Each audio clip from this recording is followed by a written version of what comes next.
live. Thank you, Tara.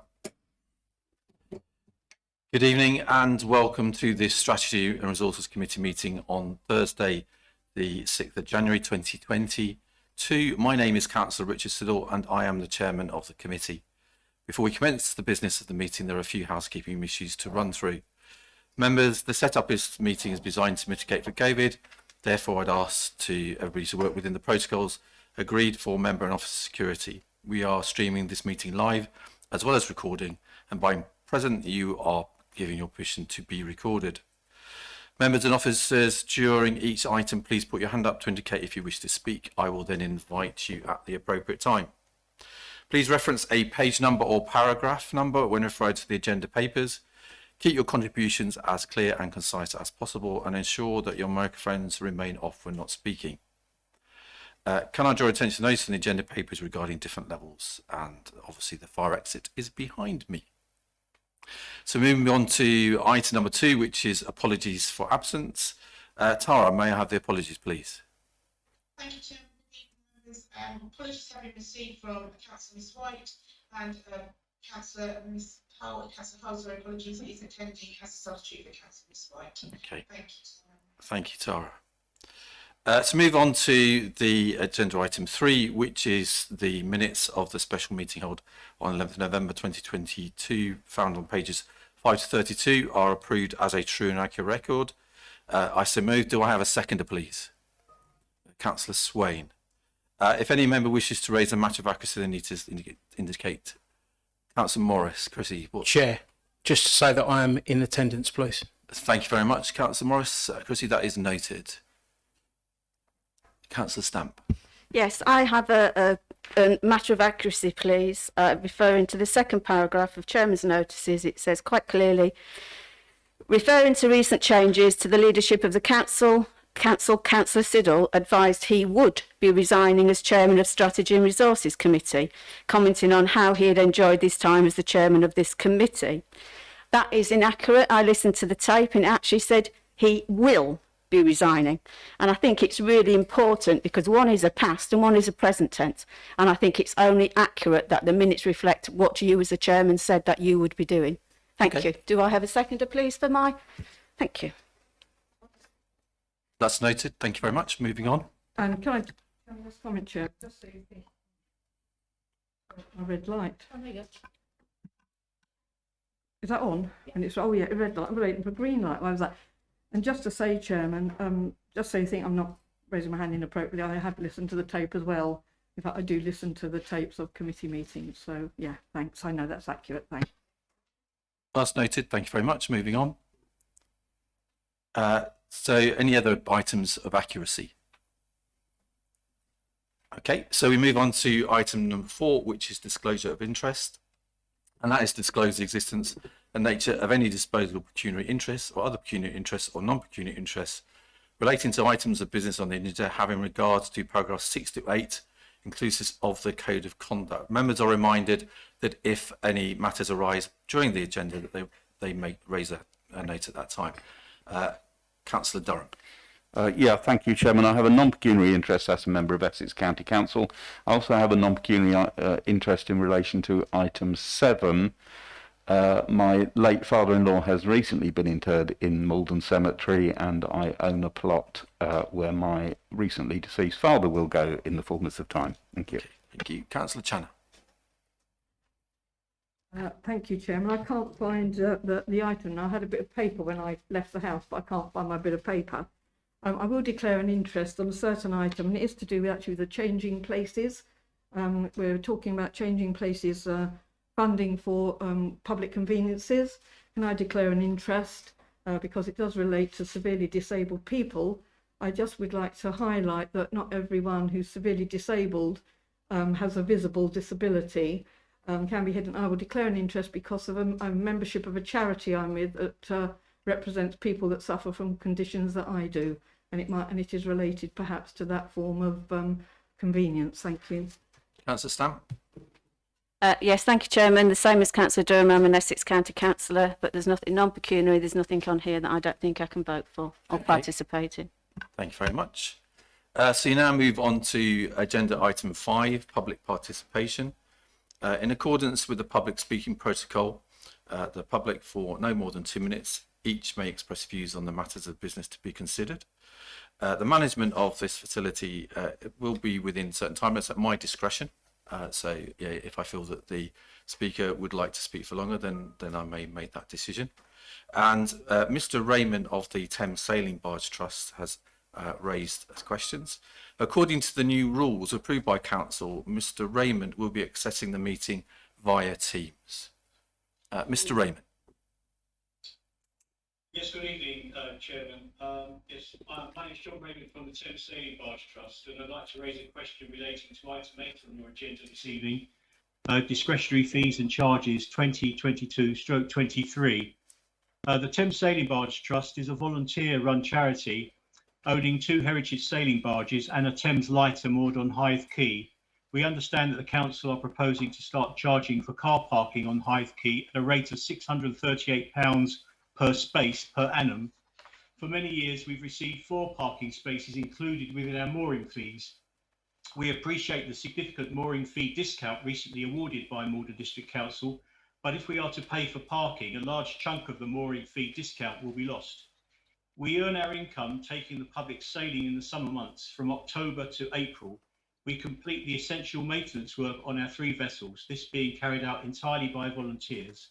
Our volunteers are drawn from around Essex. They have tools to bring and are no longer being able to park adjacent to our work site will cause some of them to volunteer elsewhere. In the summer sailing months, our barges may be out for several days at a time, and our volunteer skippers and mates will need to park their vehicles on Hythe Quay. It should be noted that Hythe Quay must remain as a working quay for the barge operators. The annual dressing of barge sails needs to continue unobstructed, as does the movement of materials and supplies on and off the vessels. We are very concerned about the practical details as to how the new parking provision will be managed. The existing permit holders only parking spaces on Hythe Quay are frequently used by the public and by customers in local businesses. What will change to prevent the current abuse? More specifically, how will the council prevent non-permit holders from parking in a space paid for by us? The Trust therefore asks that the Chairman of the Strategy and Resources Committee seeks to delay making a decision on this new charging policy until such time as the committee is able to discuss with the Thames Sailing Barge Trust exactly how the new parking arrangements will operate. And thank you. Thank you, Mr. Raymond. And obviously we will take that into consideration when we discuss that item on the agenda. Thank you. Okay, so we now move on to agenda item 6, which is Pay Policy Statement 22/23, found on pages 33 to 40. And Mr. Leslie, Director of Resources, to present his card. Oh, it's Miss Cardy, sorry. I was misinstructed on that one. Miss Cardy, over to you on Teams. Thank you, Chairman. I'd like to introduce the pay policy statement. This is an annual statutory requirement which describes the approach of the authority on pay-related matters, particularly the remuneration of the highest and lowest paid staff. It needs to be annually approved by Council and published on our website by the 1st of April of the relevant year. There are specific requirements that must be published, one of which is the pay multiple, which is the ratio between the highest paid earner, in Maldon's case, the directors, and the average earning for the whole workforce.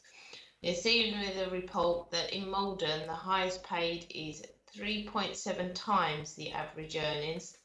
The government maximum for this is recommended to be 20 times above the average, so we do fall well below this. The policy also, you will see, sets out that MDC are committed to paying the real living wage, which is currently £9.90, to the lowest paid staff, and details also the annual percentage pay increase.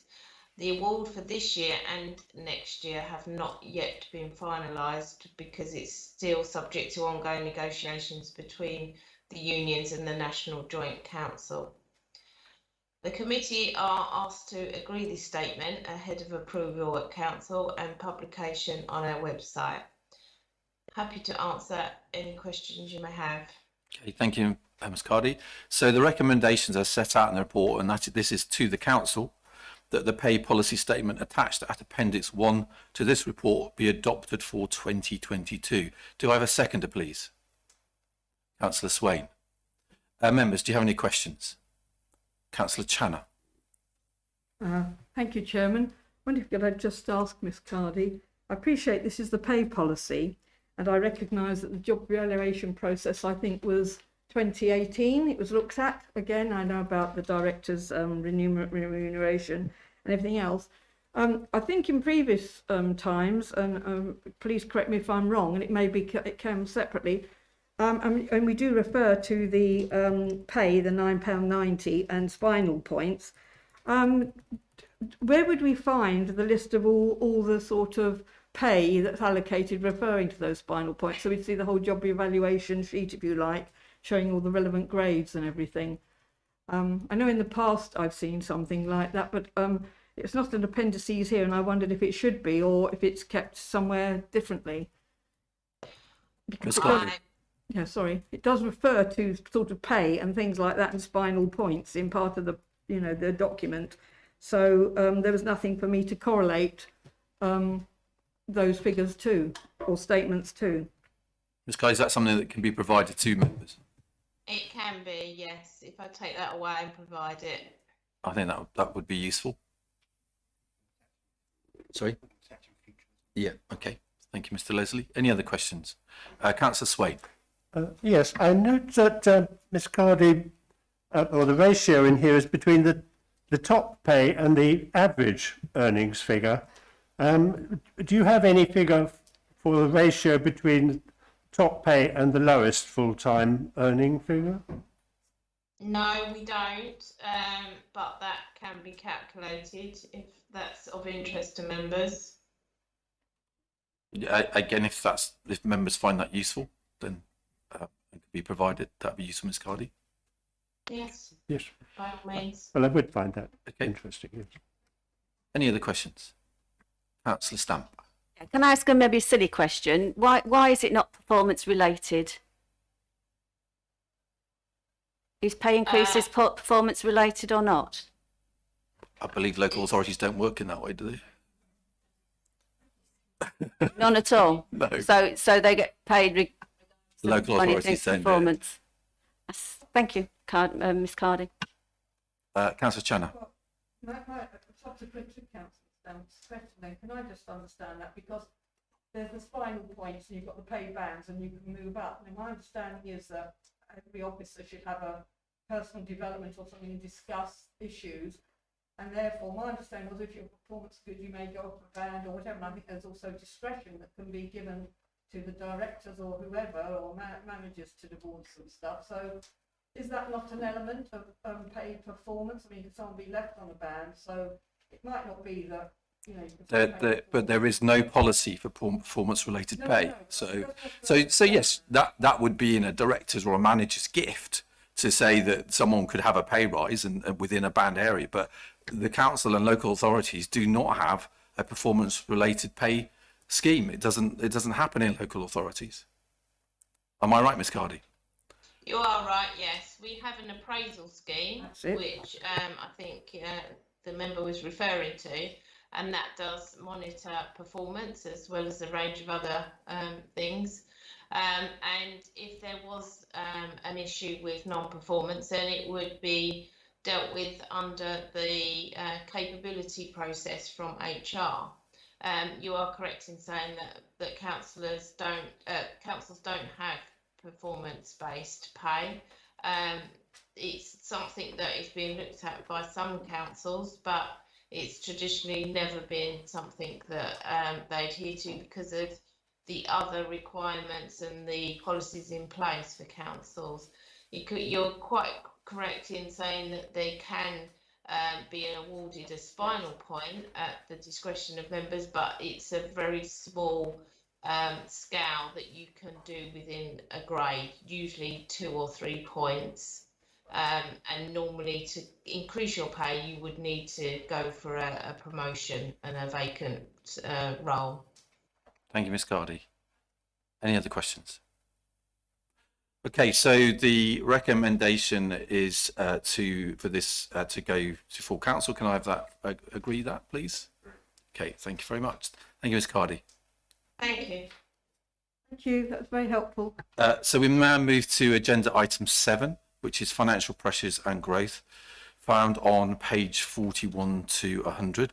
I think this is Mr Leslie this time. Thank you, Chair. Yes, indeed. So this report outlines the financial pressures and growth that we expect to experience in the next financial year. This report comes as a result of consultation with the Finance Working Group as well, so bringing forward a report on that front. It covers in the appendices from A, B and C, covers the revenue bids, the capital bids and the repairs and renewal bids within that. I would point out that an addendum has been issued in regards to Appendix A. I will just highlight what that is. That does relate to the climate strategy, climate action strategy. That's on page 45 of the original document, the original pack for members. The essence of that funding hasn't changed. That is to support the climate action strategy. Obviously, it's a 30-year strategy. It runs to 2030. Apologies. And obviously, it needs funding to carry out that strategy. 30 years, well, 2050. So it does cover that in essence. But what has changed is the funding source around that we were expecting. We had expected some external funding, but that's slightly changed from how that's going to be awarded with that body. So we're still going to apply, and we're still hopeful we get some external funding from that side of it. But the ask now has changed to fund that action strategy to £83,000 per year. We are hopeful that we will achieve 50% match funding for that, which would reduce, but because that isn't guaranteed, we aren't building that in the budget currently under these proposals. And the other change around that is we're looking to base that in the budget now. We were previously looking to fund that from reserves, but from a sustainability point of view, the climate action work will be ongoing. Therefore, it seems more prudent to base it in the budget and recognise that cost fully from that side. So there is a summary provided for each area, as you can see, for revenue, which perhaps gives it a breakdown, and again for repairs and renewals. There are on Appendix B from page 47. There are much more detailed packs as well that support that summary. We aren't asking this to be approved until it comes to the next meeting along with the MTFS. What we are asking is that this is obviously noted and that it does come back with the MTFS at a later date. But we wanted to make sure members had full visibility of what was going on to build the budget, and also have as much opportunity as possible to input onto these fronts. So happy to take questions. Okay, thank you, Mr Leslie. So the recommendations, as I set out, as Mr Leslie says, is little one, that the financial pressures and growth bids identified as part of the 22-23 budget setting process be noted, that the pressures and growth at appendices A to C are brought forward to the next meeting of Strategy and Resources Committee for recommendation to the Council as part of the medium-term financial strategy and 22-23 budget. Do I have a seconder, please? Councillor Durham, thank you. Members, any questions? Councillor Channa. Thank you very much, Chairman. Page 45, Chairman, and this is the item I was talking about, and I will declare my interest, the changing places toilets, and regarding what is aimed there. I just say that I do welcome that, Chairman, very much. In fact, I can't remember when, but I actually did raise this and said, God, it must be years back rather than months, about were we considering that something I was aware of. So I do welcome that very much, and I noticed what it says about the maintenance of, or successful in securing government funding, I take it to be from that, and I'm not quite sure how we go about that, but that's what I will secure, 100k from government to install those. So that's quite interesting. And does that mean that covers the whole cost of that installation? And then on page 46, Chairman, if I may, there's a couple of entries there which actually restored to training sort of budgets. One of them to budget support workforce planning, saying we've got a very limited budget to train staff. And then we have the CPD training for parks, cemeteries and maintenance teams, budget to ensure mandatory training requirements.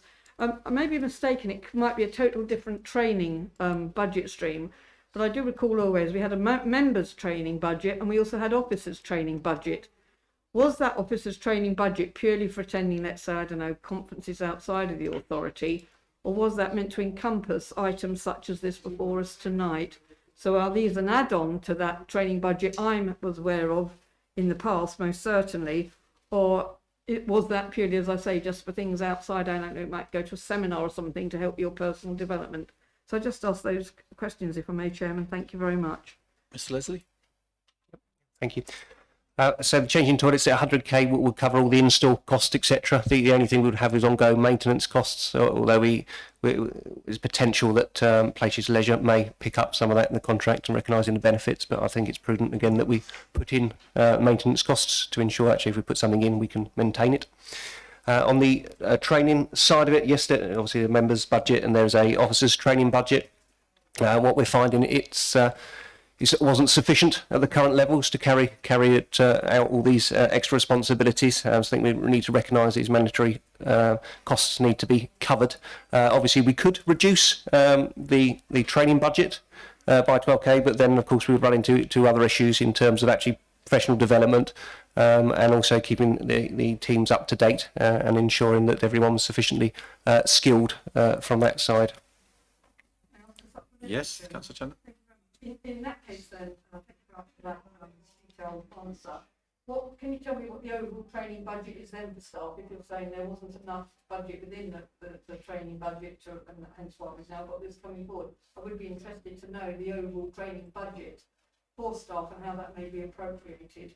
And bearing in mind these areas that are going on top, obviously, which is additional amount of money to raise rate for. Yep, so perhaps a bit of background as well to how that's made up. We have the appraisals that we've already talked about, and within that the training needs of staff are identified, and from that we do have the training budget, and then the HR team will take into account all the training that's come forward for development, and that will be assessed and prioritised and then put into a training plan. For some of that there is also corporate training as well that takes place, such as data protection, the overall health and safety and all of that side of things. So there is the corporate training which that funds as well, and the HR team do maintain that budget. As you can imagine, it can be is often oversubscribed, so it does have to be prioritised and perhaps can be rolled into the next year if we identify there are some priorities that take place. So that control is in place. In terms of the actual amount, I would have to double check. I have off the top of my head, I think it might be in the region of £35,000, but I shall have to have a look at that. I think the corporate training budget is about 42. In fact, here we go, £42,000 for the corporate training budget, which does that. But they're also just for a complete transparency, there are actually individual directorate training budgets as well. Resources £6,000, planning £4,000, and customers and communities £9,000. So overall, there's about £73,000 of those to cover all the mandatory training requirements and all those personal development side of it. Very much. That's a very full answer. Thank you. Okay. Councillor Stamp. Yeah, thank you, Chairman. Can I ask Mr. Leslie, have we got any more information why Magnox and the NDA have taken a step back? And if obviously it's a large sum of money now that we're expected, that's for the climate action strategy post. Is there anywhere else we can go? Because we do need it, we all need it. But I remember Councillor Durham saying something at the last meeting about tapping in and not basically reinventing the wheel, didn't you, Councillor Durham? So I'm just very conscious that that's a great deal of money, and I'm being distracted by the noise out there. I've got really difficult hearing, and I can only focus on one thing, and it's absolutely, I'm sure everybody can hear. I'd rather not draw attention to it though. Well, I'm so sorry, but I have difficulty hearing if there's the peripheral noise. It's as simple as that.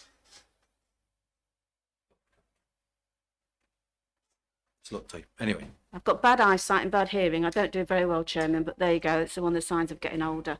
Is there anything else that we actually can do regarding that so it's not costing this authority such a large amount of money, even though we know it's very important Thank you.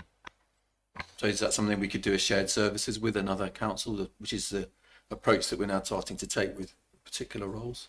Yes, certainly options we can investigate. Originally, we had allocated potential funding, but the funder changed its parameters for applying for funding, so we then had to change. And like I say, hopefully we can still access some of that money. And what this funding does is actually put in place a resource who can actually now look more fully and devote more of that time to perhaps looking at other funding sources, etc. So that certainly would be one of the goals for that person. Can I just come back? Because I wasn't thinking about sharing that resource. That wasn't the point of the question. It was actually if there was funding elsewhere that we could get. Because I'm all for supporting this. I think this authority needs to move forward on the climate action strategy anyway. Thank you. The thing that this authority at times lacked in the past is that we create strategies but don't have anybody to implement them. So I think it is important that we do resource this and that we look to spend the money, and then that will then hopefully bring in other revenues to support that role. So I think it is important that we do move forward with it. Especially I've done my BRE training now, and I was feeling the praises of the strategy. Okay, so can we agree that via assent, members? Thank you very much. So we move now on to agenda item 8, which is discretionary fees and charges 22-23. Found on pages 101 to 124. Mr. Leslie. Yeah, thank you, Chair. The committee received the fees and charges policy recently, and obviously promised that the detailed fees and charges will be coming back. And this is the annual report that comes back as a recommendation to Council, once again being through the Finance Working Group. And this report gives members an early opportunity to review what's come out of those current discussions within the group. Happy to suggest have a conversation with officers, and happy to propose to the group that if agreeable, the Hythe key parking, we could provide more information as officers, and it could be perhaps approved subject to more information coming forward. Happy to I think that would be a useful thing to defer that to the next meeting. Yeah, happy if that's subject to more information coming forward. Yeah. But that's something that we've discussed as officers, and obviously more than happy to provide that extra information. Around that, there is a helpful summary at, I appreciate there's quite a lot of fees and charges that's come through, but there is hopefully a helpful summary provided at Appendix B, which actually details sort of where the changes come, so members may wish to focus attention on certain areas within that summary. But thank you, Chair. Thank you very much, Mr. Leslie. So the recommendations are, or the regulation is rather, to the Council that the detailed fees and charges for 22-23 as set out in Appendix A be agreed. Do I have a seconder, please? Yes. I would like to propose an amendment to them. Okay. And it does concern the charges at the Hythe. The significant increase, effectively existing annual charge being deleted and new charges being instituted, one of which is exactly the same as the previous one, a significant increase overall. And I take the point made by Mr. Raymond earlier, as a member of the public, that we're in a bit of what should we say, piecemeal activity in terms of parking and what we do with the Hythe. And I would like to see that we maintain the existing fees pending a which is a review of how we see the use of the Hythe parking. There are two complications to this. One is that I think there is some examination of the use of that area, including the word public parking, and it seems to be open to discussion whether there should be any public parking down there, either on the road or on the quay. Except, of course, in relation to people who live down on the Hythe. And the other complication which we need to bear in mind is the commercial managers' possible plans for using some of the premises there, so the available ones, for additional commercial purposes, which would lead to another stream of requirement for parking. So I think until we can develop a coherent plan for who should have the right to park down there, then we should stick with the existing fee arrangement. Okay, so are you putting forward a recommendation that all the other fees and charges are agreed and go to full council, other than the parking at the Hythe at this stage? Yes. Chairman, I thought we deferred the Well, yeah, so- parking charges yeah, anyway, so that's so- going to come back. So taking on board. So the recommendation will finish this be that we agree the fees and charges apart from the wharf parking, which will come back to this committee. Yeah. And what happens to this as far as council is concerned? So it won't be agreed at full council until February anyway. So this will be agreed at the budget meeting in February at full council. So it won't happen till then anyway. Yeah. Maybe we would have sorted things out by then. Well, so it will come. So this particular point will come back to the next Strategy and Resources Committee meeting after the officers have spoken to the barge owners, and see whether there is an option to move this forward. When's the next meeting of Strategy and Resources? The 3rd of February. Oh, so it's before the budget. Yes. Oh, well, that makes sense. Yeah, it does. So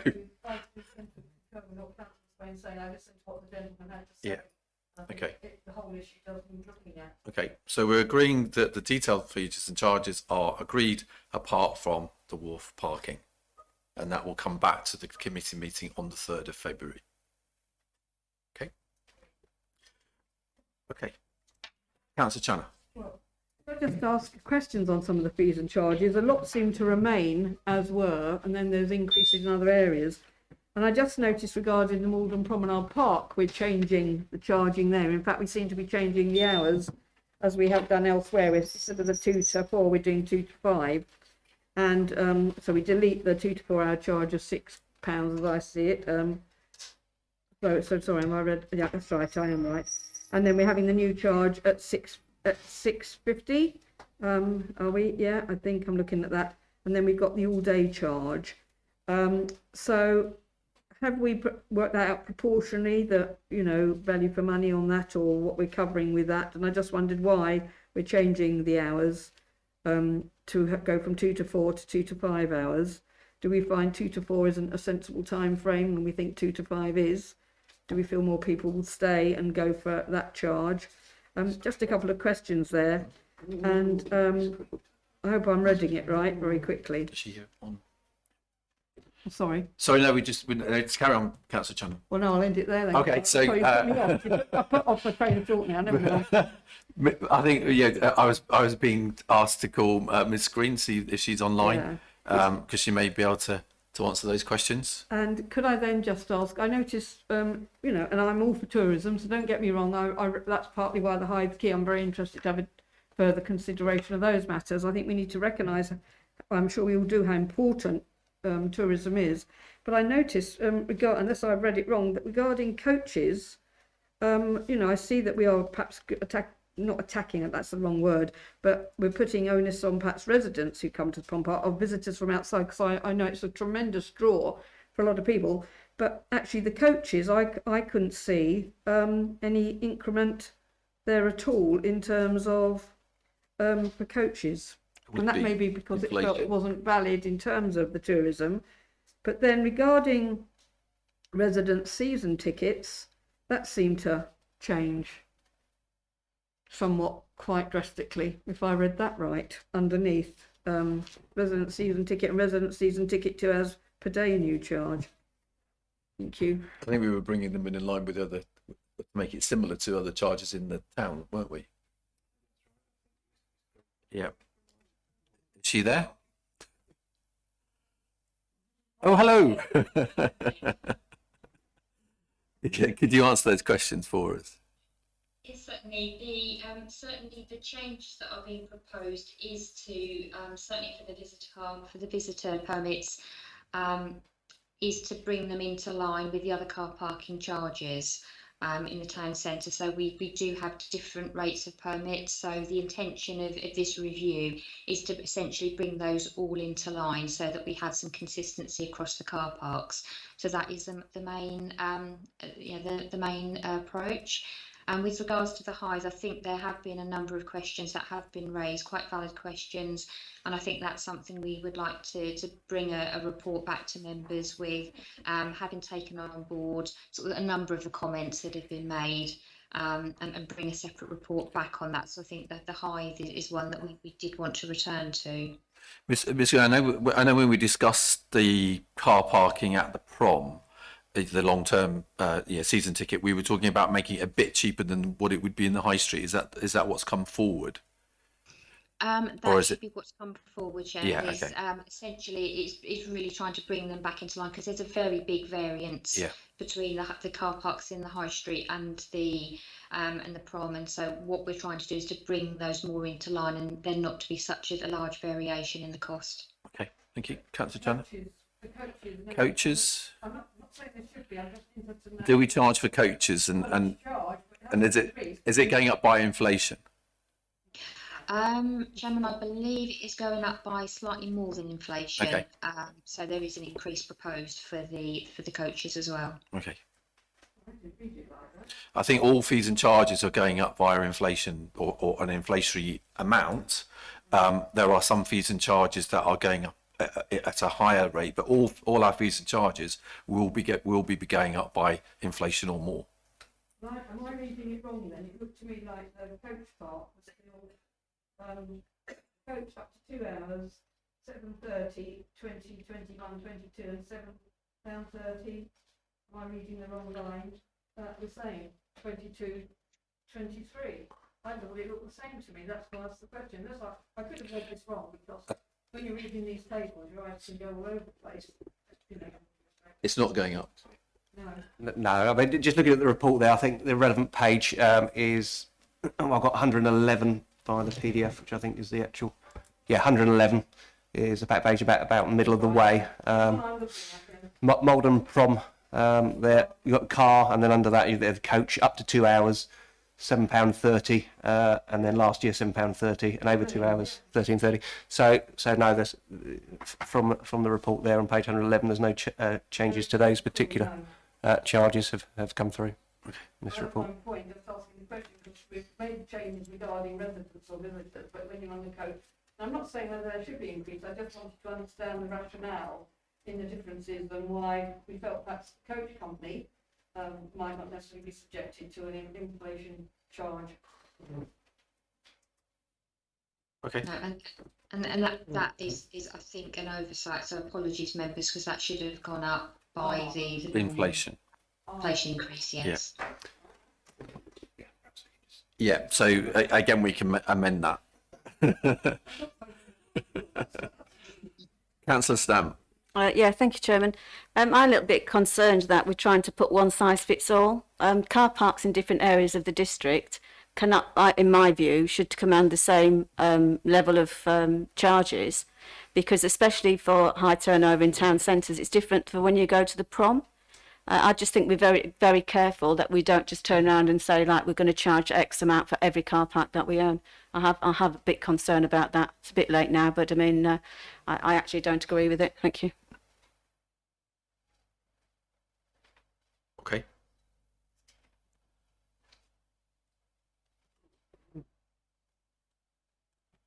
Members, Chairman, Good. just Yes. to be clear, this wasn't to bring all the car parking charges into line. It's to bring the permits, the permits into line. Yeah, and that's the discussion that we've had previously.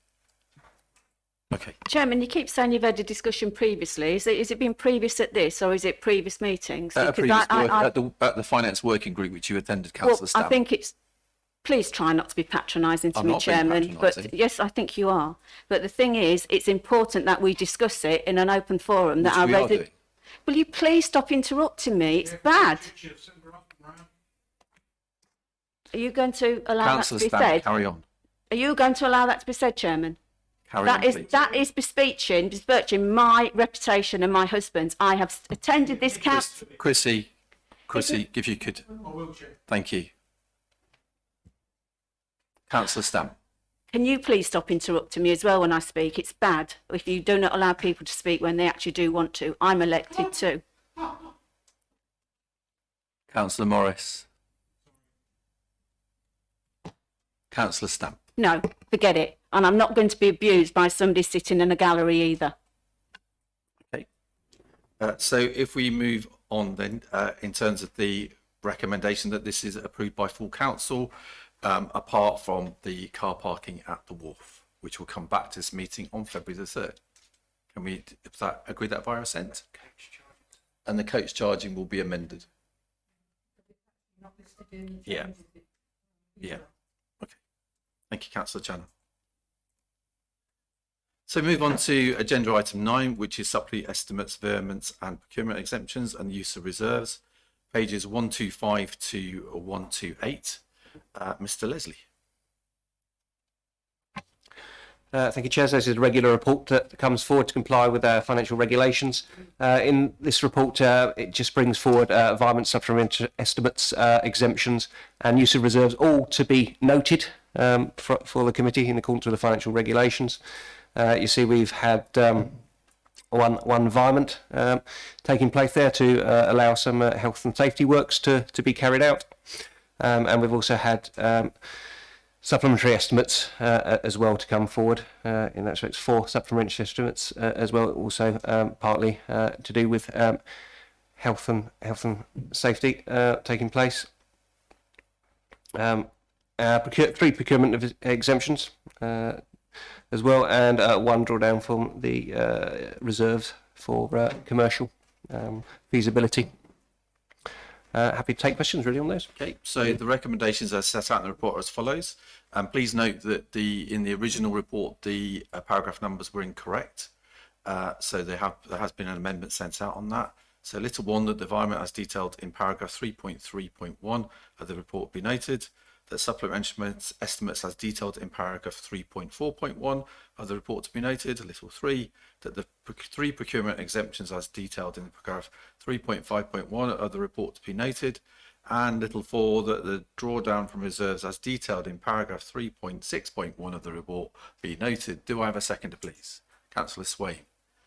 Members, any comments? No? Okay, can we agree that via assent? Thank you very much. So we now move on to agenda item 10, supplementary estimate Splash Park, found on pages 129 to 134. Ms. Green, Customer Community and Casework Manager, I believe you're presenting this. Thank you, Chairman. So this report is coming forward for a request for 2 additional supplementary estimates. For one is a revenue estimate of £10,000, and that's for the cost of electrical work to the Splash Park. And then a further supplementary estimate, which is capital, in total 140,000, and that's for the cost of the resurfacing work to the Splash Park. So I'd just like to take members through just a few key points of the report. The Splash Park was originally funded externally in 2004, so we did receive full funding, and the Splash Park opened in 2006. And generally the surface of a splash park would be expected to last around about 10 years. So the splash park surface that we have got has been maintained and has lasted well in excess of that, sort of 15 years. As members are aware, the splash park is part of the district. It's very well used by visitors and our own residents. We have identified in the last year that the surface has significantly degraded. There were some repair works done last year, but we have had a consultant review the surface to the splash park, and he has concluded that it is unrealistic to be able to repair it any further, and it does need to be resurfaced in full. So that's why we're coming forward with this request. Just to give a little background to members, so the splash park runs at about break-even point each year. But going forward, we have highlighted some further opportunities to try and improve the cash flow. And this would be within our existing approach. So it wouldn't necessarily be about increasing the charges per person, but reviewing the charging policy around who is charged to enter on the splash park. So that will be reviewed next year as part of the reopening. The bottom line is that without resurfacing the splash park, it is a health and safety hazard. We wouldn't be able to reopen it for next year. So what we are looking for is in total, as I said, 150,000, which is 10,000 for the electrical work and revenue, and £140,000 capital. Just for information, as members are aware, we did have some operating difficulties last year. And so to increase the resilience of the splash park and the day-to-day running, we are looking at working in partnership. But that's just a bit of an aside for members to be aware. I think that the main points are that without the additional funding next year, we would not be able to open the splash park. Okay, thank you very much, Ms Green. So the recommendations as set out in the report are: little one, that a supplementary revenue estimate of £10,000 for the cost of the electrical work to the splash park is approved. Two, that a supplementary capital estimate of £140,000 for the cost of the resurfacing work to the splash park is approved. Do I have a seconder, please? Councillor Thompson. Any questions at all? So I had Councillor Channer first. Thank you, Chairman. I wonder if it could be, I'm sure Ms Green will answer this. And in the report it states it, and you've actually made reference to it. So it's about the maintenance work that was done, if you like, resurfacing, which we had about for a year period. And now we've got further degradation, deterioration. We have to do the whole lot. Was it in any way because those works were insufficient or substandard? Because it seemed, or were they just sort of a holding maintenance type of thing? Because obviously we're now finding we've got to do substantial maintenance. And of course, I have a view. The splash park, as we know, is a great visitor tourist attraction. It's iconic. It's a great asset. I mean, people come from Suffolk, well, further than Suffolk actually, because they've got nothing like it. So I'm just interested in that, though, the expenditure we had for that repair that was done, which seems to be, you know, only a year's worth. Ms Green. Thank you, Chairman. The running repairs that were done last year, we had hoped would last more than 12 months, but unfortunately they haven't. It wasn't anything to do with the standard of work. It's simply that the splash park surface is beyond its kind of life expectancy. It's now sort of 15 years old, and normally the maximum it would normally last would be 10 years. So I think we had just eked out the maximum use we can of it. Okay, thank you. Councillor Boyce. Thank you, Chairman. I fully support both these recommendations. I remember the history and why the splash park is there, and it was for the youngsters of the district, and from what Mrs. Channer says, from the rest of the world. But I've always thought that within the pricing policy, we should be building in a sinking fund. And if we're going to look at the policy next year, perhaps that can be taken into account. Now, I know you've then got to offset that against the cost of the users. But if we and the public want to retain this, then that's the price that's got to be paid. Thank you, Chairman. I think that's something, again, that Ms Green, we talked about, and we have said that should be built into future budgets. Is that correct? Having a sink fund? That's correct. That's correct, Chairman. So that will happen, Councillor Boyce. Councillor Stam. Yeah, thank you. Councillor Boyce jumped onto my wagon there a bit, because that's what I was going to say. But also, could it be linked with the prom management plan? It's been talked about at this council for quite some time now to have a prom management plan. And I think if you're looking into the splash park, it's an integral and an important part of the prom. So can we not look at it all with the management plan? Thank you. Mr Holmes is nodding at me. He knows I've been banging on about this for quite some time, and I think it's really important that gets off the ground. And the prom management plan also then can include come over to Burnham on Crouch and look at the Riverside Park as well. I think it's really important we actually move and go in a slightly different direction. And I certainly agree with Councillor Boyce and Channa regarding the recommendation. Chairman, thank you. Just to confirm, I've got an officer meeting next week to start that discussion around management plans. You're quite right. We have a plan for the prom. We should have a plan for Riverside Park and our cemeteries.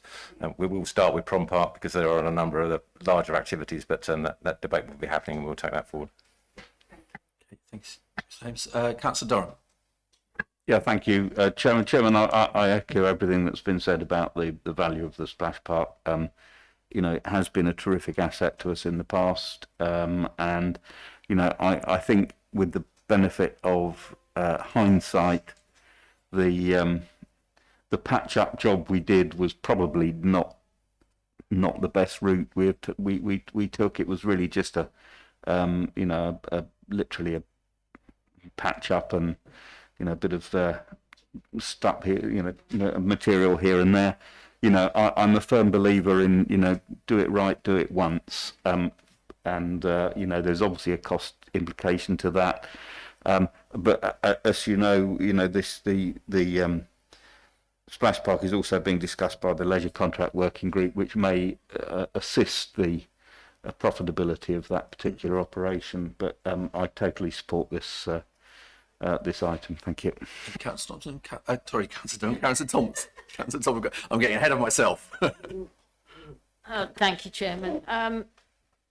Yeah, I was wondering, I know there have been discussions in, I lose track of which meeting, about pricing for adults accompanying children. Is that being looked at some point? Because there's not very many things people get to go free because they have it. Ms. Green, are we going to start charging for adults? Chairman, we are looking at reviewing the current policy, which at the moment means that any adult with a person under 16 essentially can gain access to the splash park without paying. But we are looking to review that policy and look at perhaps a lower age bracket where we would allow adults to come in and not pay, and not necessarily for the older children. So that's part of the charging policy that we will look at next year. Okay, thank you. Thank you. Okay, thanks. So, members, can we agree that via assent? Okay, thank you very much. Thank you very much, Ms. Green. So now move on to agenda item 11, review of memorials in cemeteries, parks and open spaces policy. Mr. Holmes. Thank you, Chairman. As you'll see from the report, we've encountered a number of difficulties at an operational level relating to the management of memorial benches. The purpose of this report is to recommend an alternative scheme which offers customers choice, but also be more manageable with the council. We're also looking at a new inspection and repair regime for those existing memorial benches, and this is also detailed within the report. This is taking a lot of thought and care because of our customers, and we obviously know this is very emotive for those people involved. We do have our cemeteries officer here, Debbie Horry, this evening, who's actually drafted this report and would be happy to assist members this evening with any questions and help members make a decision. Thank you, Mr. Holmes. So the recommendations are set out in the report are as follows, and this is to the council. That little one, that the sale of benches as individual items available for purchase, which are then installed in our parks and open spaces, cease. That little two, that a new scheme to be introduced where customers can lease a plaque on a bench for 5-year periods. Little three, that the updated memorials in cemeteries, parks and open spaces policy Appendix C to be agreed and implemented no later than the 1st of April 2022. Do I have a seconder? Councillor Swain. Members, any questions? Councillor Boyce. Thank you, Chairman.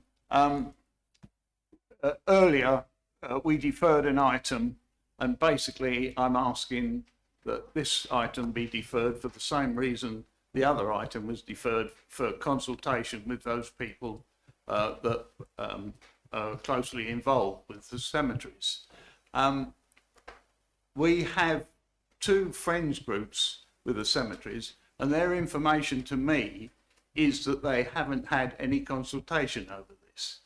And I'm sure Mr. Holmes or somebody will correct me if that is wrong, but that is my information. So my proposal is that this item be deferred to the next meeting to allow consultation with the friends groups. Okay. And as an aside, can I ask what's happening to our friends groups in the district generally, if they still exist? And perhaps we should have some future information on what friends groups are operating and how effective they are. So, Thanks, Chairman. Mr. Hames? Chairman, can I second that proposal, please? Okay. Thank you, Chairman. I think in terms of more general question about friends groups, I think we should revisit. I mean, friends groups come and go, and depending on these other issues, but there are a number of core groups that still exist. So I think it would be fairly straightforward for us to give you a sort of status on that. And of course, they're an important part of management plans as well. So when we look at our plans, we'll be able to make sure we reference them.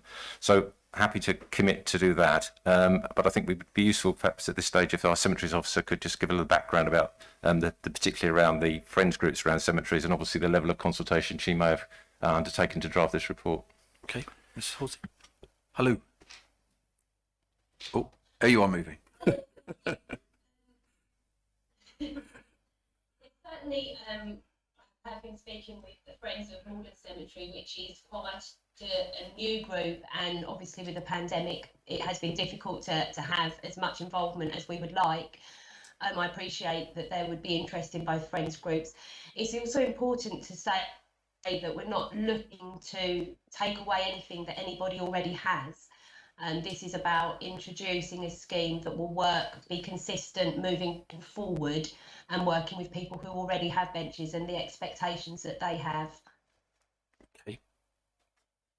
Councillor Durham. Yeah, thank you, Chairman. Chairman, I have some sympathy. You know, the memorial benches are a great idea. And when somebody or family is newly bereaved, they go to the cemetery and they look at the benches and they think, oh, that'd be a nice thing to have. But if we did it for absolutely everybody, we'd have thousands of benches. I had exactly the same problem in my previous incumbency. And you just have to draw a line at some stage. We also have the case, you know, when somebody is newly bereaved and they get the bench and they go there very frequently, in the fullness of time, some families, not all certainly, tend to lose a bit of the initial interest. So I think we need to assess the correct number of benches that the cemeteries can accommodate. And if the best way of providing some form of remembrance, be it plaque on the bench or a plaque on a memory wall or whatever, we should look at ways of doing it. But it's regrettably, it is not practical to have an individual bench for each deceased person, because there would just be hundreds and hundreds of benches who inevitably fall into disrepair and look awful. So this is something, and I would be happy that this is debated wider, but it's not, you know, I'm not being a killjoy. As I said, I've, you know, got recent bereavements in the family, and it's something that is of key interest, but we have to be realistic, and we can't put benches everywhere. Much the same on the Heybridge Basin and places like that. I'm sure you could more or less line the coastline with benches from the people that, you know, want them there, but you have to draw a line somewhere. And I agree, Councillor Durham. This is a common sense approach, is my view of this particular policy. Councillor Channer. Thank you, Chairman. Well, Councillor Boyce and I are thinking alike on more than one thing tonight, obviously, and I would say I fully support that proposal. And I do appreciate that a lot of work has gone into this report, and I value that, but there were a number of areas I was going to question. I have to say I have had representation from a concerned resident. I don't know if any other member has. I've suggested actually they make sure other members are aware, particularly ward members. And they've raised some very valid points and questions. Of course, the knowledge they have got a bench, a family bench with a plaque. And I've got to say that I'm one of those. I go along, you know, into the parks like other people. I go in the cemeteries, not so frequently, but I mean our land that we own, and in other places. And I actually am one of those that do tend to sit on the benches that have the plaques, and I like to sit there. And actually, I find it quite heartwarming. I welcome perhaps a maintenance scheme, because I am aware from the representation I've had that they've done some of the maintenance themselves, and when they thought perhaps there was the maintenance scheme that the council applied. So I do think there's some areas that really need some sort of clarity for members and greater understanding. And I do agree wholeheartedly that this is an area, certainly the Friends group, I was going to make that point. I do think we need some consultation with users and residents. We used to have a citizen panel as well. I think it's on something like this, because this is very, very emotive as well. And I think we've all lost people in our families and gone down various routes to remember that person. And you know, this plaque renewal every 5 years, I've got some questions around that. So thank you, Chairman. I won't linger any more or add any more, because there's other ones to come. But I appreciate the hard work, but I do agree that we need to perhaps have further considerations and another report, and certainly consult elsewhere. Ozzy, do you want any comments on that at all? I think the difficulty that we have as a local authority is up until this point, we haven't had a scheme for any of the benches outside of the cemetery department, and we're trying to have a consistent approach. And as you're rightly pointing out, in current burial areas or at Promenade Park or Riverside Park, there'll be high demand for benches. And how do we service all of those people without having more benches than there's space? And if you think, typically in the cemeteries, a row of graves, there'll be about 10 to 15 graves, and if everybody wants a plaque, we're having to turn people away, which is really bad, because we want everyone to be able to enjoy the scheme equally. And by leasing a plaque on a bench, more people can enjoy the scheme, whereas at the moment it's a select few people in certain areas. And this is why we're looking to change the approach to make it a more consistent approach available to more people. Thank you. Councillor Shaughnessy. Thank you, Chairman. I am in agreement with Councillor Durham. I think benches are the first thing that people think of when they want to commemorate somebody. And I think as a council, we should give them alternatives. And you know, and really think about this. And I think memory walls and such like are a really good idea.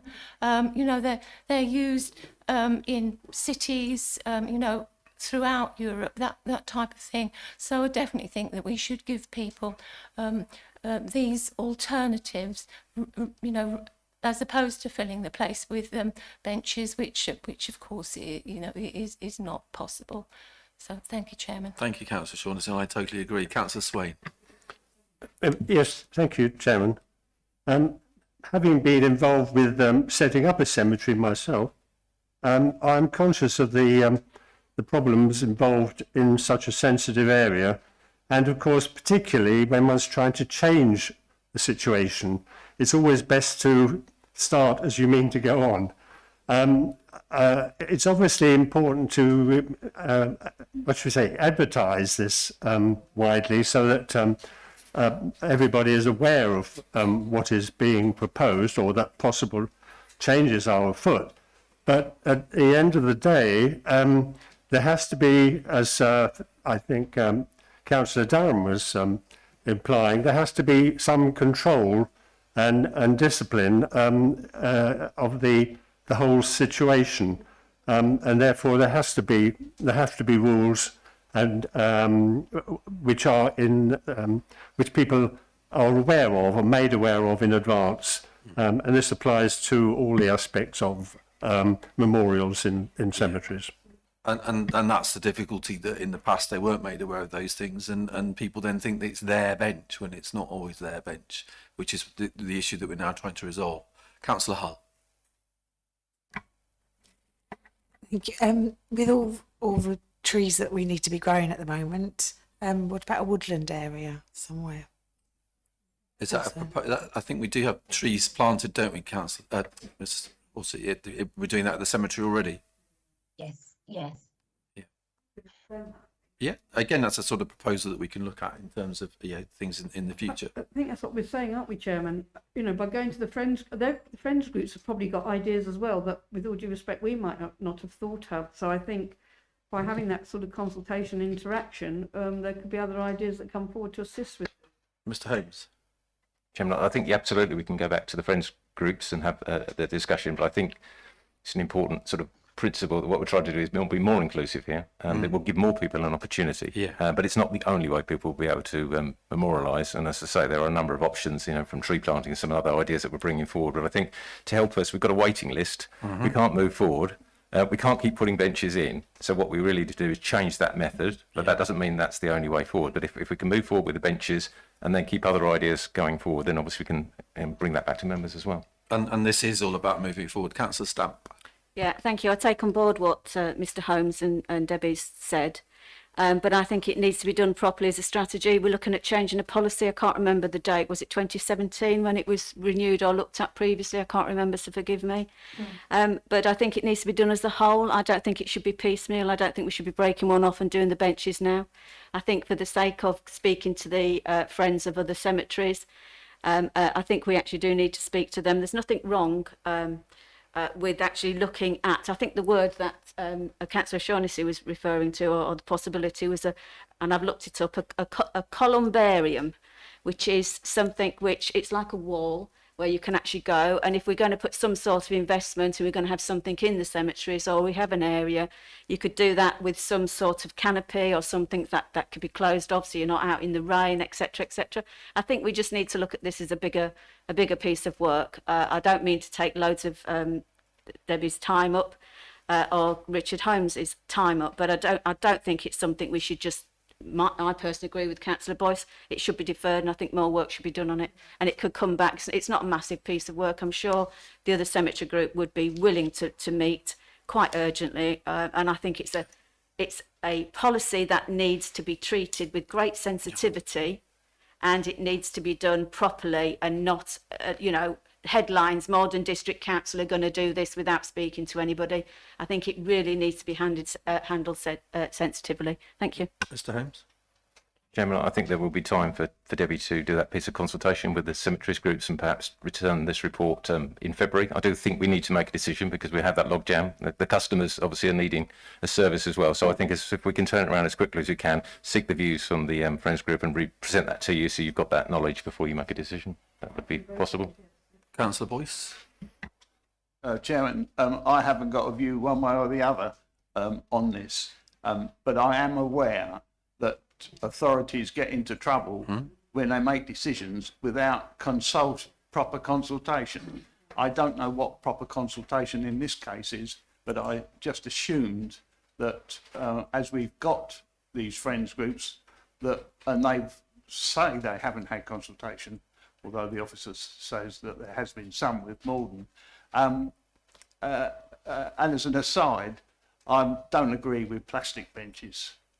I think if we grow woodlands, we could then perhaps make benches out of the woods that we grow. Again, it would be, I think, having benches appropriate to the environment, but again, that's the sort of thing that we can look at in terms of the maintenance. Councillor Durham. Yeah, I mean, Chairman, we shouldn't just rush into that. We need to be mindful of the groups who devote their time free of charge to look after the cemeteries, and of course it's wider than just benches. In the past we've had issues with memorial adornments, night lights, all sorts of things that people tend to put for their own best reasons, but are not universally accepted by other. I call them inmates, but so it's very important that we have fairly strict policies of what is and what isn't permitted in our cemeteries, as well as the benches. So let's, as I said, let's do it right and let's do it once. Okay, thank you, Councillor Stamp. Yeah, thank you, Chairman. And also, I think there's been discussions had about on the prom to have, I can't remember what they're called, the stone where people can have the memorial stones laid in a path. I mean, we're actually looking at that idea. So this is why I'm reticent about trying to rush something through, because there's lots more ideas that need to be encompassed and brought into a policy as far as I'm concerned. And that could be one of the things, because that then would move with the other directions and policies and the way this council wanted to move to develop the prom and enhance what we've got at the prom. So I think it's important. Thank you. I think it depends on whether officers think that we can do things as separate items or whether that does need to be one whole policy. And maybe if this comes back, then we can have that discussion. Mr. Holmes? Yeah, absolutely. As I said, there are a number of ways people can be memorialised, and you're right, it's not just at the cemeteries, and yes, there are other activities. I think we can do a sort of a summary report, but what I wouldn't want to do is get us too delayed in looking at everything rather than focusing on what we think is the pressing need around the cemeteries. But I think if we covered the views from the Friends group, we also set out potentially what other memorialisation might be coming in the pipeline going forward. So at least we can take that first step in the context of everything else. That would be really helpful to us, just to undo that sort of logjam at the moment. So, What about people that already bought, benches? Could we not get a view from them as well, because they're the I think users of the scheme? the logistics of that, it would be quite Well, difficult. some, I'm just talking, I don't know. I think it would be, Chairman, it would be logistically difficult, and I guess it's whatever's on offer at the time. So what was offered at the time was buy a bench, and that's your bench. But I think what we're saying is we're moving away into something different now and doing it a different way. Who I've been approached by, what happened was an article appeared, Maldon Nub News, and of course they've seen that, and it's kicked it off and raised concerns. And because they have purchased a bench and got family, plaques and things like that. So, yeah, it's important, I think. And, So we do already have a recommendation on the table, which is that we were referring this to the council. So the initial recommendation still stands. Are we going to agree that? So that's what I'm saying. There's already a recommendation on the table that was seconded, I think, by Councillor Swain. I can't remember now. So that recommendation that I read earlier is already on the table. Councillor Boyce's recommendation is not on the table at the moment because of the earlier recommendation. So we have to vote on that first recommendation before we can go to Councillor Boyce's recommendation. So is the first recommendation agreed or refused? So all those in favour, please show.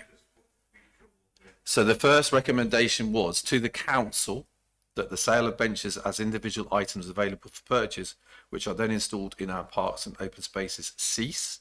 That a new scheme be introduced where customers can lease a plaque on a bench for 5 years periods, that the updated memorials and cemeteries, parks and open spaces policy be agreed and implemented no later than the 1st of April 2022.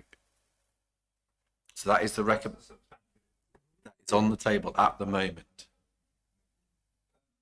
And I've moved an amendment to that, Chairman, that doesn't actually negate that, but saying defer it for consultation. Okay. come back to the next meeting and start the results, could it not? Is that fine? So that's the 3rd of February. Would you be able to do that by the 3rd of February, Mr. Holmes? That's too tight. It's tight depending on the scale of, if it's just about dealing with the Friends groups, but if we went wider than that, it would take us obviously more time. I think as soon as possible, really, in a day. So we'll add a additional recommendation that this is a discussion is held with the Friends groups of the cemeteries for the item to come back on the 3rd of February.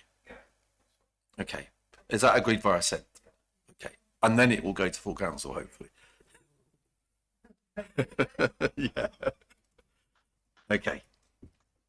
Thank you very much, Mr. Horsey. Oh, so, we not have it start on the 1st of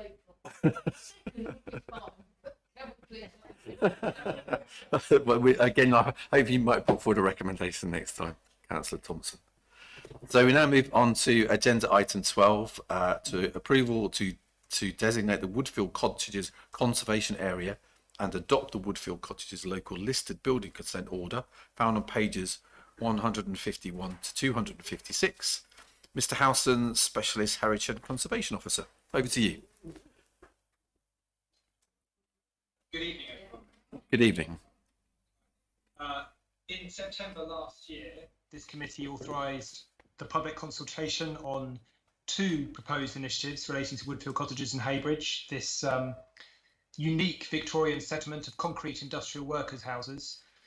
The first initiative is the designation of a conservation area in recognition of the area's special architectural and historic interest. And the second initiative is the adoption of a local listed building consent order, which would grant automatic consent for a range of sympathetic alterations. The public consultation took place between the 30th of September and the 11th of November, as part of which every resident was written to and the proposals were widely publicised. The response has been overwhelmingly positive. Each of the responses received is summarised in Appendix 4 to the report. There was unanimous support for the conservation area designation and positive feedback on the accompanying character statement, which is Appendix 1 to the report. Most respondents were enthusiastic about the enhancement opportunities identified in the character statement, and some suggested further opportunities, such as undergrounding electricity cables and the reinstatement of traditional style lampposts. So in response, some of those works have been added to the wish list of potential enhancements set out in the statement.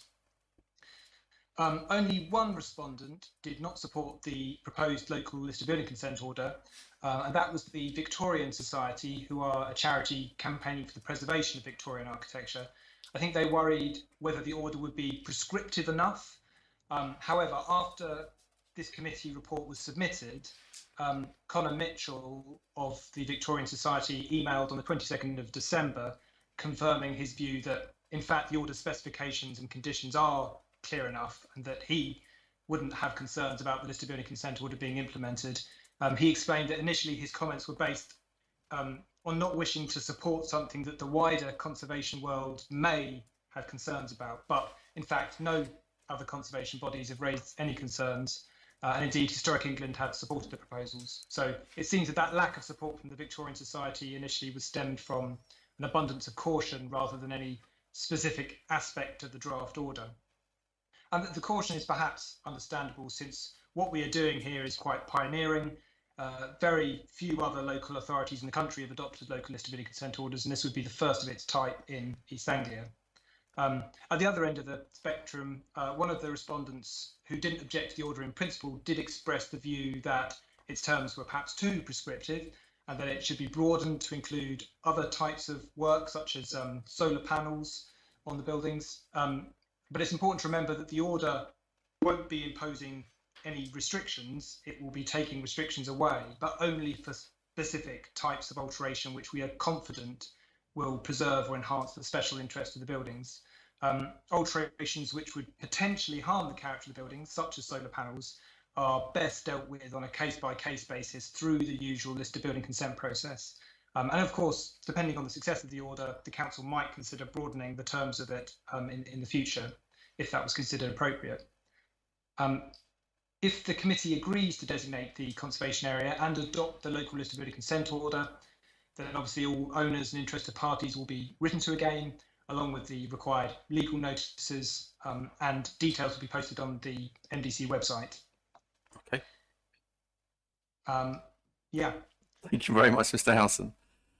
So the recommendations are, you didn't have anything else to say, did you? Did I interrupt you too soon? No, nothing important. So the recommendations that are set out in the report are as follows. Little 1, that the Woodfield Cottages conservation area is designated. Little 2, that the Woodfield Cottages local listed building consent order is adopted. Can I have a seconder, please? Councillor Durham. And Councillor Durham, you were the first person with your hand up. Yeah, thank you, Chairman. Mr. Howson, another excellent report and an excellent bit of work. You know, we've become very used to your really interesting appendices. I mean, it's absolutely fascinating. You know, this particular part of Heybridge is pretty unique, and I totally support that it should be preserved in as close to a condition as it was original as possible. You know, we need to prevent incongruous extensions and additions wherever possible. I know there are already some there, but you know, we have to live with what we've got. You know, I wouldn't like to see it get too chintzy, if you know what I mean. That's not a technical word, but I, as I said, I totally support this because it is an iconic part of Heybridge as a village, and it recognises the history, the economic history of Heybridge and indeed of Maldon and the wider area. So well done, thank you very much. I think chintz is Victorian, isn't it, Mr. Howson? Councillor Shaughnessy. Thank you, Chairman. I also would like to congratulate Mr. Howson on this wonderful report. It's really, really interesting, and I've thoroughly enjoyed reading it. And I just have something, an idea that came into my mind, that it would be nice for this council to think about maybe presenting printed reports to the residents of Woodfield Cottages. I just thought that might be rather a nice gesture and be great, towards getting them on side for, the things that need to be done to these cottages. Thank you, Chairman.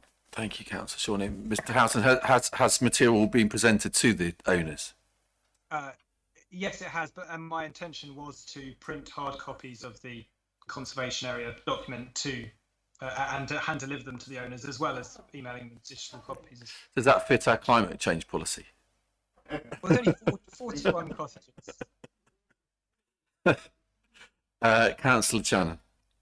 Well, thank you. I'm going to echo what Councillor Shaughnessy and Councillor Dunn said. And just to say, actually, I always feel sorry for Mr. Howson because his reports are so good. He comes to committee and we see his praises, and I think we all find it difficult then to ask any searching questions or challenge of you. So I feel a bit sorry in one way that it's so good we don't really sort of challenge too much, because I think you say it all actually. And I just echo what everyone else has said, but maybe in the future leave something out so we sort of question something. Excellent work. Councillor Thompson, is this going to be mutual appreciation? Yes, I think, well, no, it's Mr. Howson appreciation. Yeah, exactly. I'd like to add my thanks, but also congratulations that, in another area, Maldon leads the way. Thanks to the work he's done. But, this isn't the first, and I'm sure it won't be the last thing Maldon's done first. And thank you very much, Mr. Howson, for coming up with this project and for the reports. I know it helps that they're lovely houses and so on and not drains or something, but the reports are a pleasure to read, and thank you. Okay. Thank you, Chair. So can we agree that via assent? Okay.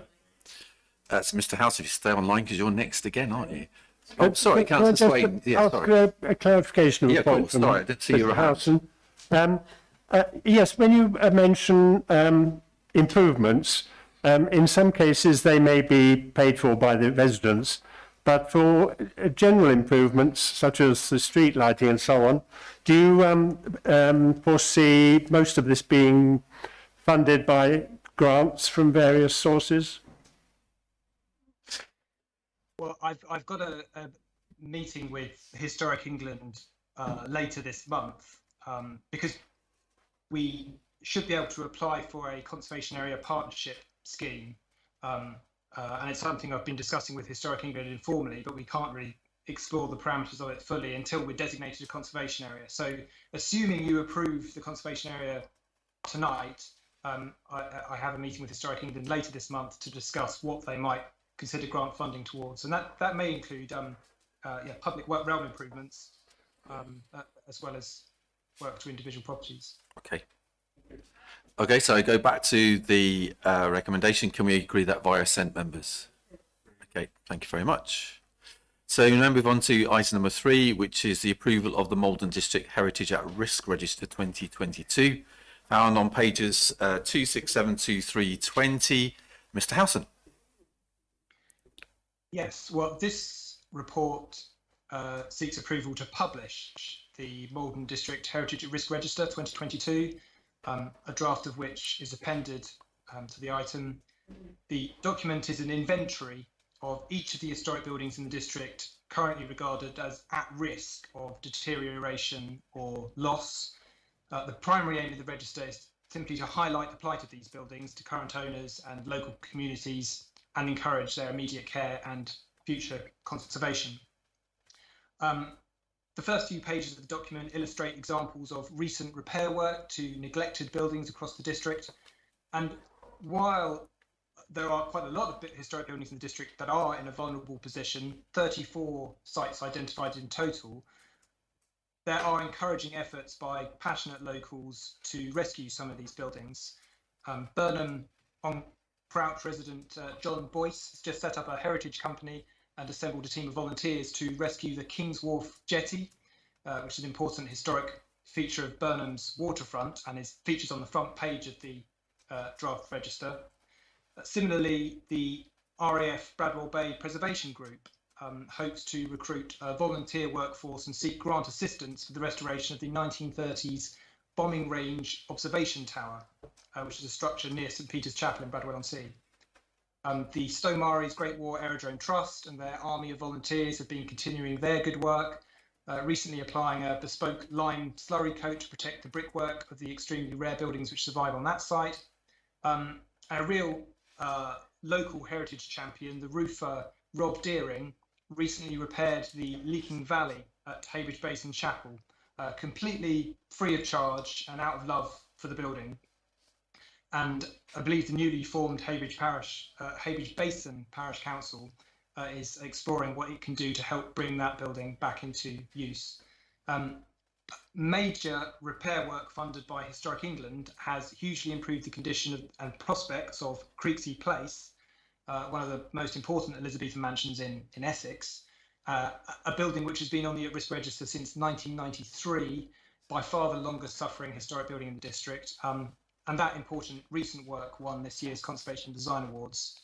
Among the new additions to the register are those locally listed buildings in Bradwell-on-Sea, including the World War II airfield buildings, which are likely to be destroyed if the proposed power station goes ahead. And now we are designating the Woodfield Cottages Conservation Area. I want to add that straight away to the at-risk register to highlight the challenges that area faces and hopefully support an application for grant funding from Historic England. And number 127 Woodfield Cottages, which is in a very poor condition, I think merits its own entry on the register. And I've been in dialogue with the owner and they agreed to instruct some urgent repairs, which are due to take place imminently. So if the committee approves the at-risk register, all the owners who I've already been in correspondence with about the sort of at-risk status of their building will be sent a copy, and it will be published on the MDC website and a press release issued. Okay, thank you, Mr. Howson. So the recommendations as set out in the report is as follows: that the publication of the Maldon District Heritage at-risk Register 2022 be approved. Do I have a seconder, please? Councillor Stamp. Members, any questions for Mr. Howson? Councillor Swain. Yes, thank you, Chairman. I'm particularly concerned about the trestle viaduct at Wickham Bishops, which the owner is Essex County Council, and it's in a very bad state. And I want to ask Mr. Howson, is anything really going to be done to preserve that? Is there a viable option for putting it into a reasonable state, and perhaps more should be made of it by the county council as a scheduled monument. It is very obscure as such an important item. Mr. Howson. Yes, I absolutely agree. It's a very important, I think, unique survival. Essex County Council last undertook a major scheme for repair in the mid-1990s, and sadly the building the structure has considerably deteriorated since then. I am in regular contact with officers at the County Council, and they have just recently commissioned a condition survey and a repair schedule of the structure just last year, and that's being used to inform options for viable schemes of repair. So it's on their agenda, is all I can say. Okay, thank you, Mr. Howson. Councillor Durham. Yeah, thank you very much indeed. My concerns over this is that by labelling some of these properties as being at risk, it does place considerable onus on the owners of these, and they can be forced to bring them into a more satisfactory or safer condition. I'm looking at some of the barns, and we do on occasions have situations where a dilapidated barn is brought forward for conversion to a domestic dwelling, and the argument is that that is the only way that it can be saved as a building and preserved, and which I think is dangerous precedent, because it encourages owners of such buildings to leave them to fall into disrepair in order to get a domestic dwelling permission. The other thing, I'm slightly the wall at Braxted is a constant issue, largely because cars keep bashing into it, and as well as items getting stolen from it, that has got probably one of the most significant cost implications for the owner of the Braxted estate, running in well into seven figures, and unfortunately, although he got the enabling development of the houses, he then got stuck for a capital gains bill, which has wiped out a significant chunk of it. So I'm not quite sure how much disposable cash he has remaining. So, as I said, really the point I'm making is that by designating some of these things at risk, it does place a fairly onerous obligation on the owners, and I think we need to be slightly careful about how we treat that. Mr. Howson? Yes. The addition of properties to the at-risk register doesn't impose any additional restrictions or expectations on owners. It's, to put it simply, it's a list of buildings to keep an eye on, because they are at risk of deterioration, because if buildings can quite easily deteriorate to the state of collapse if they're not monitored. I think all the barns on the register are already on the register. They were on previous iterations, so we're not proposing any new additions. I mean, on the subject of barn conversions, we've sometimes that is realistically the only way of enabling those sorts of buildings to survive into the future, is to find a new use for them, and we've given barn conversions conservation and design awards if they're executed very, very well.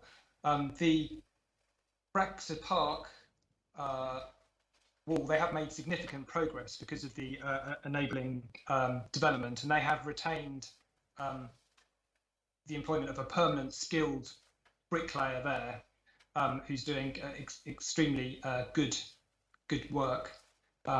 But we our policy D3, our heritage policy in our local plan, does commit us to maintaining an up-to-date heritage at risk register and monitoring historic buildings and encouraging their maintenance and conservation. Can I just ask a supplementary on that? Yeah, thank you, Mr. Howson. That's very informative. If we can just go onto the trestle bridge that has already been mentioned, and clearly have a non-pecuniary interest as a member of Essex County Council, because it belongs to Essex County Council. But what would be the scenario if Essex just said, look, this is a long-term maintenance liability, it's not worth it, and they decide not to maintain it, or indeed decide to remove it? Is there any sanction over them for if they took that course of action?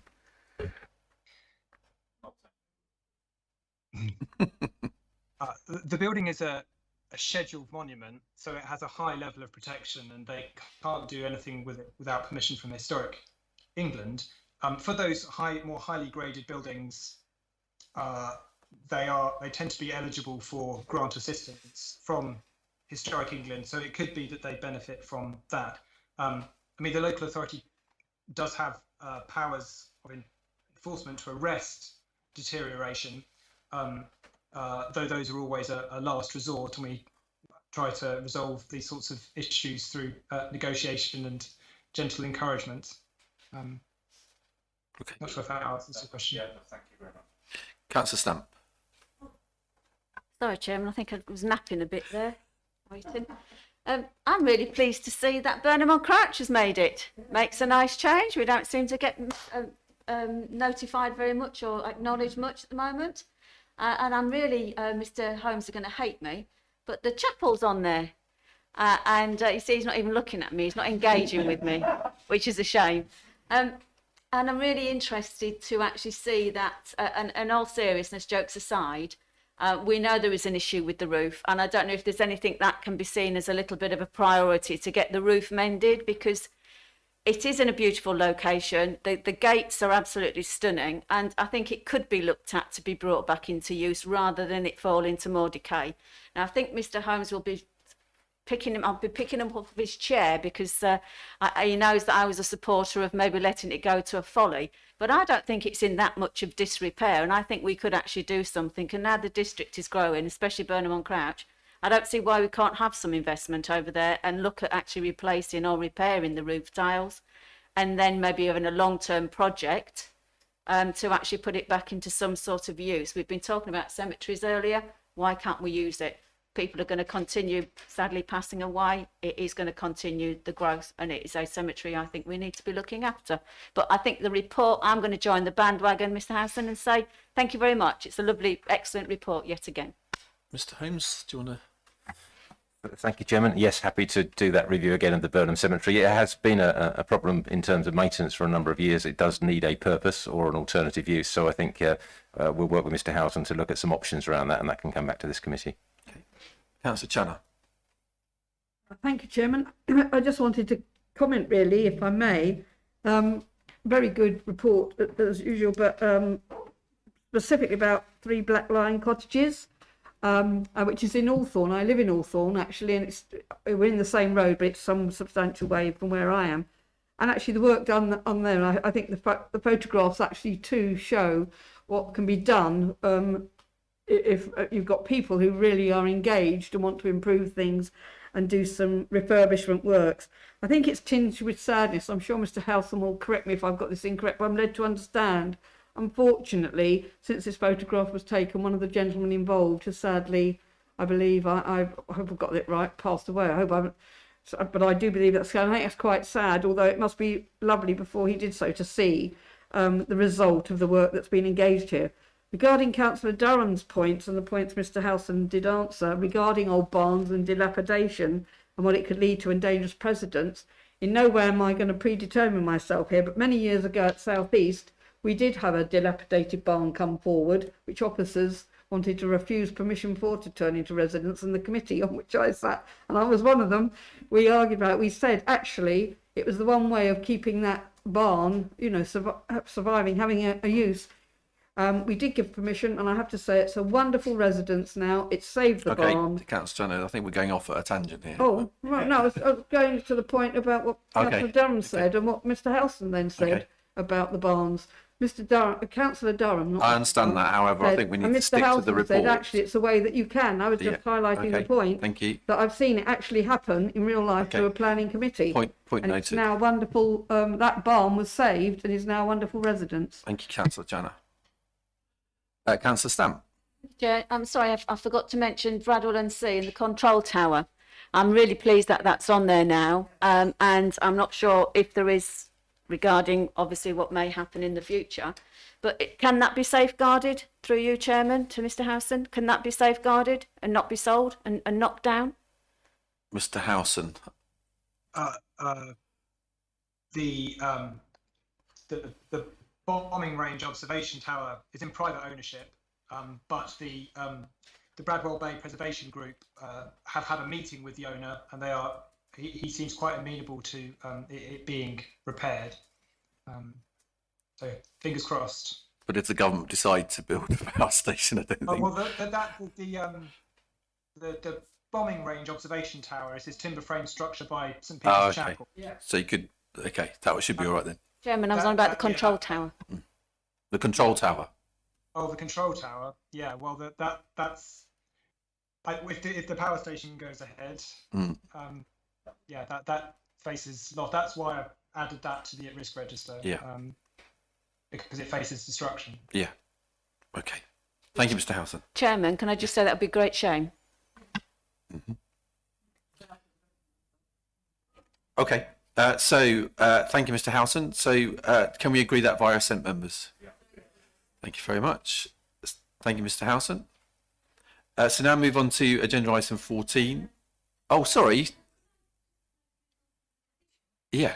Here, for Silver Street, as a member of Central Planning, it has now been passed. Okay. In case anybody doesn't know. Thank you, Okay, Chairman. thanks, Councillor Shaughnessy. So agenda item 14, COVID-19 Economic Recover and Transformation, CERT programme, additional restrictions grant proposal found on pages 321 to 324. Ms Cable, thank you for being patient and being the last. Lead Specialist Prosperity, over to you. Thank you, Mr. Chairman, and good evening. As the Chairman rightly just mentioned, the additional restrictions grant forms part of Maldon District Council's COVID-19 Economic Recovery and Transformation programme. This grant sits alongside the delivery of the COVID-19 outbreak management and welcome back funds. Within the report details how the remaining funds could be defrayed through business support programmes, but it is important to note that this report and the presentation was written prior to the announcement on the 21st of December from the Chancellor regarding the specific sector support for the hospitality and leisure industry and a third top-up of the additional restrictions grant. Mr. Chairman, I'll just share a brief presentation with you. Yeah, that's fine. Okay. Go ahead. Thank you. One moment.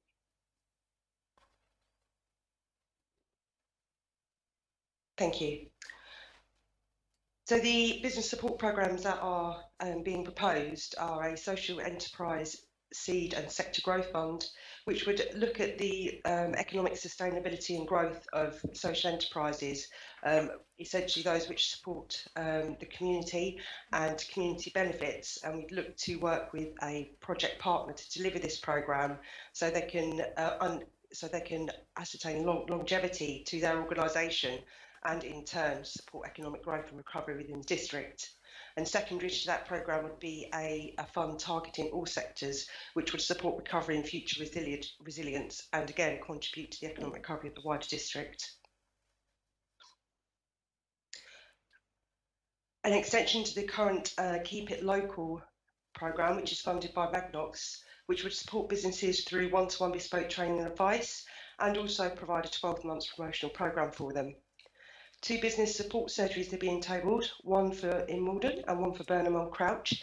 And this event would provide information and mini consultations with our trusted business experts and partners, as well as networking opportunities with like-minded business owners. It'd be a real opportunity for officers to be able to speak directly to businesses, which we have increased recently.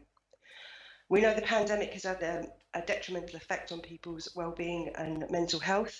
So we're looking at a support programme of well-being resilience within business so employers can spot early the signs of negative mental health impacts and work with their employees to mitigate these, to reduce the number of sick days and also create a stronger, more resilient workforce. A localised membership to the Federation of Small Businesses. We'd be looking to offer those micro businesses, that's 0 to 5 employees, with a year's free membership to the Federation of Small Businesses to provide them with further networking opportunities and support from like-minded people.